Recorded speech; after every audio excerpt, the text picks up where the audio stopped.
Hello, আসসালামু আলাইকুম। আশা করি সবাই ভালো আছেন। আমি কিন্তু ভালো নাই, কারণ আজ আমার মনটা অনেক খারাপ।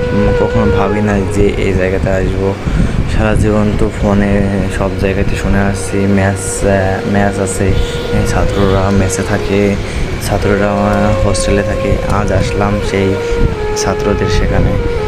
আজ আমিও এক ছাত্র হয়ে আসলাম নতুন এক হোস্টেলে। তাই নতুন এক জায়গা আসলে তো নতুন কিছু কিনতে হয়, তাই চেয়ার টেবিল খাট সব কিছুই কিনলাম, তোষক সব কিছু কিনলাম, কারণ নতুন বাসায় আসলাম, নতুন জায়গা, সব কিছু তো লাগে ঘুমানোর জন্য। আসলে নতুন এক অনুভূতি হচ্ছিল এখানে এসে। মনে করেন যে পরিবার ছেড়ে নতুন এক জায়গা, পরিবার ছেড়ে কেরিয়ার গড়তে চলে আসলাম নতুন এক জায়গা। এটা হচ্ছে কোথায়? এটা হচ্ছে যে আমাদের মাগুরা জেলার পাশেই যশোর জেলা। ঠিক আছে, এখানে আসছি, আশা করি অনেক দিন থাকবো এখানে। এটা হচ্ছে আমার বিছনা, ঠিক আছে, আমার টেবিল, সব সব কিছু কিন্তু অনেক সুন্দর, আমার গোছানো।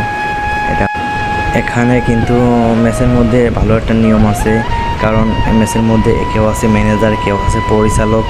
আবার আমরা যে ভাত খাই না, প্রতিদিন যে যা ভাত খায়, এটাকে বলে তারা মিল না দিলে কিন্তু তারা ভাত খেতে দেয় না।